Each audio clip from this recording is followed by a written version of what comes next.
Baltimore. Right now, Maryland, together with Virginia and Washington, D.C., holding their primaries tomorrow, the so-called Potomac primaries. Let's go back to James Carville and Jamal Simmons. James, what do you make, and I know you support Hillary Clinton, of this staff shakeup that we've seen over the weekend? Honestly, I think it means something administratively. I don't know if it means very much strategically. The truth is that Senator Clinton has to win Texas, Ohio, and Pennsylvania. If she wins those three, she's probably the nominee. If she loses one of those three, then Senator Obama is going to probably be the nominee. That's a fact. We have a lot of debates left to go. This has been a very close contest. Democrats want to hear from both of them. I've seen the Clintons counted out before. I'd be very reluctant to count them out now. But having said that, I think she wants to be sure that she's got the kind of staff that she needs going into what it amounts to a political hat trick she has to pull off here. So what you're saying, and just correct me if I'm wrong, James, on March 4th, there's Ohio and Texas, and so that's really going to be the super duper Tuesday, if you will. It could be all over after that day. If she doesn't do well in Ohio, Texas, I think it's going to be very damning to candidacy. If she wins Ohio and Texas, then they go on to fight in Pennsylvania. If she wins Pennsylvania, she's in a commanding position to win a nomination. It'll be a great story of redemption there. But Senator Obama is, and they're having debates coming up. Democrats are very interested in this. Both candidates have high favorables within the party. These are big problems in this country, and I think they want to hear from their candidates, and I think they will, and I think we're going to have a unified party going into Denver one way or the other. You agree with that assessment, Jamal? Well, I think Mr. Carville's math might be just a little bit off. It's not just that she has to win those states. She's got to win them by some convincing margin. I mean, Barack Obama won by extraordinary margins last weekend, winning the majority of delegates. If these states come out virtual ties, I think that you have a delegate math where Barack Obama is still ahead in delegates. He'll be ahead, by some counts, he's ahead in delegates today. He may be ahead in delegates certainly by tomorrow. And she's got to try to catch up to him. I think, you know, Pat Eads, Celeste Doyle, and Maggie Williams, I've known for most of my adult life. I think Senator Clinton's lucky to have both of them on her staff. But all this shakeup right before a big stage of the election is never really a good sign. I think Senator Obama is in a pretty good place. They've got a good, cohesive campaign team, and they've got a pretty good road ahead of them. So I think Senator Clinton's got some catching up to do.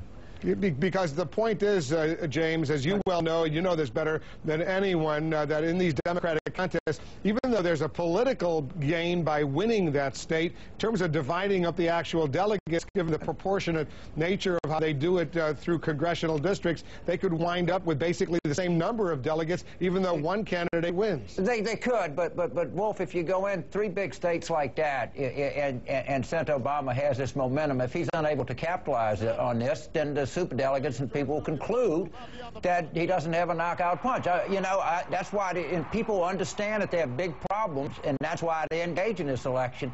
I'm saying that Senator Clinton has to pull this political hat trick. Clearly, the pressure's on her. I think Senator Clinton is going to respond to this kind of pressure, and I think she's going to step up. I think Senator Obama's a very talented candidate. I really look forward to these debates. I look forward to this discussion. But if she wins these three big states, it's going to be very, very hard to deny that nomination. Wolf, let me just get in here really quickly. I think that's the kind of thinking that you know, maybe have worked in the 90s, we tried it in 2000 with Al Gore, we tried it in 2004 with John Kerry, that these big states, these big Democratic states are the states that we have to win in order to win an election. What Barack Obama has shown, he's won 19 out of 29 contests across the country. In some states, the Democrats won't win in the general, but in some states we have a chance, like Colorado and Missouri, and some of these places. So I think, you know, we got to take a look at the breadth of this. It's not just about the big states. It's about winning states that we haven't necessarily won in previous campaigns. I think Barack Obama's got a good leg up in a lot of those states right now. James. Well, I guess getting votes doesn't count in this post-2000 mentality, but I think the average Democrat wants their vote to count. I mean, excuse me for being so retro-looking here, but I think we ought to count the votes first, and then when they come in, we'll unify as a party. But let's hear from these Democrats first before we start writing off people in Ohio, Pennsylvania, Texas. We're not writing them off. I'm just saying that it's not just about the big states. It's about also winning some of these purple states that we haven't been winning in the past. And Barack Obama can do that a lot better than Senator Clinton. I don't know how to tell you this, but Texas is a very red state. It's not very purple. Well, I think what he's saying, James, what he's suggesting is that maybe Barack Obama could go into some of those so-called red states and do better than Hillary Clinton could in those states. You know what it's about? It's about Democrats voting. It's not about us strategizing. It's about these Democrats getting out there and voting. And as much as we may like to discount, and they may vote for Senator Obama, and if they do, that's fine. I'm completely enthusiastic about his candidacy, but my point is, let these Democrats hear from these candidates and let them go out and vote. Let's don't devalue their vote.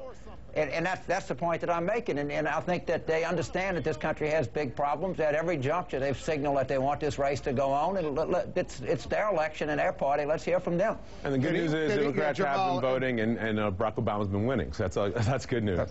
Can he withstand, Jamal, the Republican attack machine? The Clinton campaign put out a memo saying she can withstand it, but he can't. I wonder if you've seen that memo that Mark Penn put out, and I wonder what your response is. Well, I read about it, and I think, look, as Senator Obama said himself, the Clinton campaign has been no cakewalk. I mean, you have Bob Kerrey, the end of last year, was a Clinton surrogate, identifying Barack Obama as close to a Muslim as you could probably get. I mean, he's not. He's a Christian. I mean, there's been a variety of things that have been said in the campaign, which we don't need to go back over.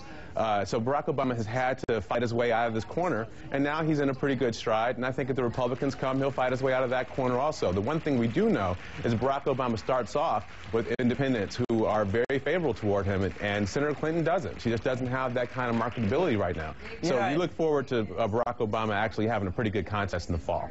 Accused of being retro, I would point out that in June of 1992, we were running third. In March of 2004, I think the Gallup poll had John Kerry up 14 points. My point is, the real argument is that Americans are struggling. There are big problems out there. Democrats are going to be voting. Let them pick their nominee, whoever it is. Let's all get together behind that nominee and restore this country and help the middle class out. And I'm willing to accept whatever their fate is. But if she wins these three big states, it's going to be one of the great political comebacks in American history. James Carville and Jamal Simmons, we got to leave it there, guys. We'll continue tomorrow. Hopefully, you're both available then as well.